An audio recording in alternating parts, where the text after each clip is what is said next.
Hi friends. இன்னைக்கு சூப்பரான kitchen tips தான் பார்க்க போறோம். எத பத்திய டிப்ஸ்னா, நம்ம மெதுவடைலாம் செய்யும்போது, வெங்காயம், பச்சை மிளகாய்லாம் போடும்போது கொஞ்சம் கேரட்டும், முட்டைக்கோசும் துருவி போட்டு பண்ணுங்கங்க. சூப்பரா இருக்கும் டேஸ்ட்டு. டேஸ்ட்டும் நல்லாயிருக்கும், மணமும் நல்லாயிருக்கும். ட்ரை பண்ணி பாருங்க. வீடியோ முழுவதும் ஸ்கிப் பண்ணாம பாருங்க. வீடியோ உங்களுக்கு பிடிச்சிருந்தா லைக் பண்ணுங்க, ஷேர் பண்ணுங்க, கமெண்ட் பண்ணுங்க. இது கூட வந்து தேவையான பொருட்கள் எல்லாத்தையும் கட் பண்ணி வச்சிருக்கேன். இப்ப எல்லாத்தையும் போட்டுக்கலாம். முட்டைக்கோசுங்க, ஒரு கைப்பிடி அளவுக்கு. இந்த பவுலுக்கு 3/4 பவுல் எடுத்திருக்கேன். அப்புறமா கேரட்டுங்க, மீடியம் சைஸில் ஒரு கேரட்டு, இதையும் போட்டுக்கோங்க. அப்புறமா இஞ்சிங்க, ஒரு இஞ்சி அளவுக்கு இஞ்சி எடுத்துருக்கேன். 2 பச்சை மிளகாய். நீ சின்ன குழந்தைகளா இருந்ததுன்னா போட்டு அரைச்சிருங்க, ஒன்றும் தப்பு இல்லை. இப்போ வெங்காயம், ஒரு மீடியம் சைஸ் வெங்காயம் ஒன்று. மல்லித்தழைங்க, கருவேப்பிலை தழை வந்து நம்ம கையை கொண்டு பிச்சு போடணும்.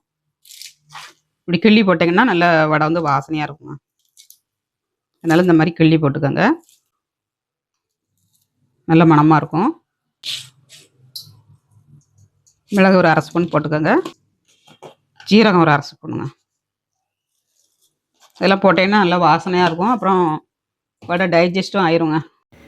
பெருங்காயத்தூள் ஆட் பண்ணிக்கலாங்க, 1/2 டீஸ்பூன் போட்டுக்கோங்க. உப்பு ஆட் பண்ணிக்கலாங்க. உப்பும் போட்டாச்சு, நல்லா மிக்ஸ் பண்ணிடலாம்.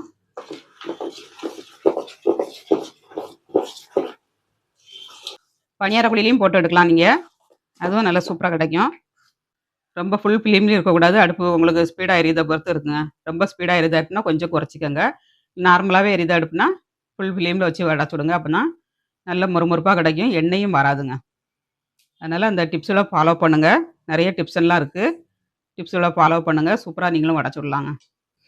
எண்ணெய் ஹீட் ஆயிடுச்சுங்க. தண்ணியில் ரேசாக கையை நனைச்சிட்டு நம்ம வடையை தட்டி போட்டுக்கலாம்.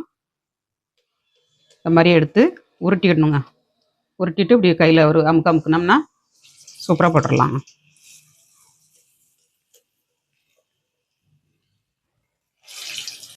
நீங்களும் இதை பார்த்து ட்ரை பண்ணுங்கள், உங்களுக்கும் சூப்பராக வருங்க. இப்போ வெந்துருச்சு, நம்ம எடுத்துக்கலாம்.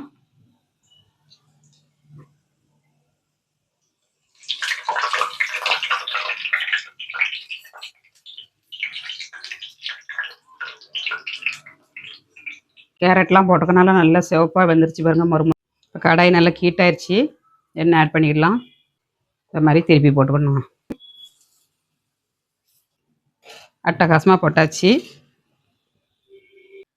நாளைக்கு இன்னொரு டிப்ஸோட பார்க்கலாம். பாய்.